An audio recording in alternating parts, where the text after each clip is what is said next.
दादी का नंदी। बनारस में एक बार एक सुंदर काला बछड़ा पैदा हुआ।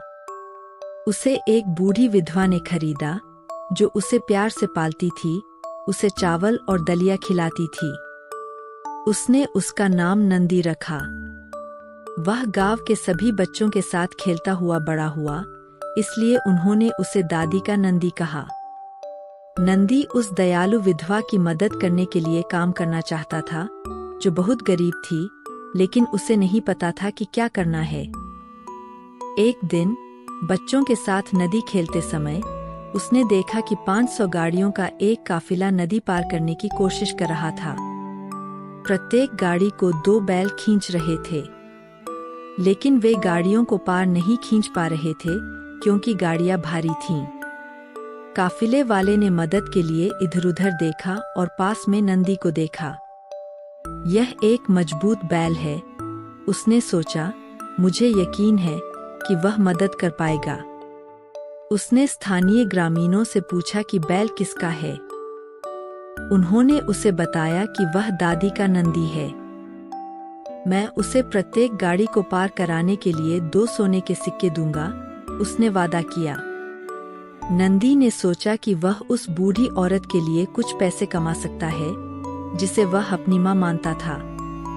इसलिए वह उस आदमी की मदद करने के लिए आगे बढ़ा, जिसने उसे पहली गाड़ी में जोत दिया। नंदी ने 500 गाड़ियों में से हर एक को एक-एक करके सुरक्षित रूप से नदी के पार खींच लिया। उस आदमी ने सोने के सिक्कों से एक थैली बनाई और उसे नंदू के गले में लटका दिया। लेकिन नंदू ने देखा कि उसने प्रत्येक गाड़ी के लिए केवल 1 सिक्का डाला था, न कि 2 जैसा कि उसने वादा किया था। इसलिए नंदू गाड़ियों के रास्ते में जाकर खड़ा हो गया और उन्हें रोक दिया। कुछ भी उसे हिला नहीं सकता था।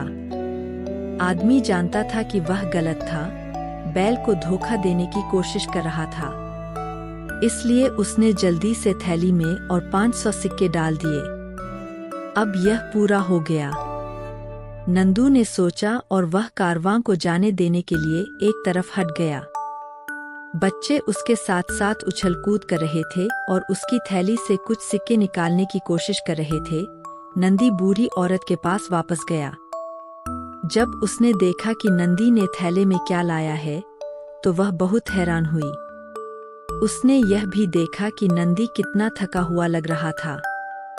बच्चों ने उसे कारवां के बारे में सब कुछ बताया और बताया कि कैसे नंदी ने उनकी मदद करके पैसे कमाए थे। उसने नंदी को गले लगाया और उसके गालों पर खुशी के आंसू बह निकले।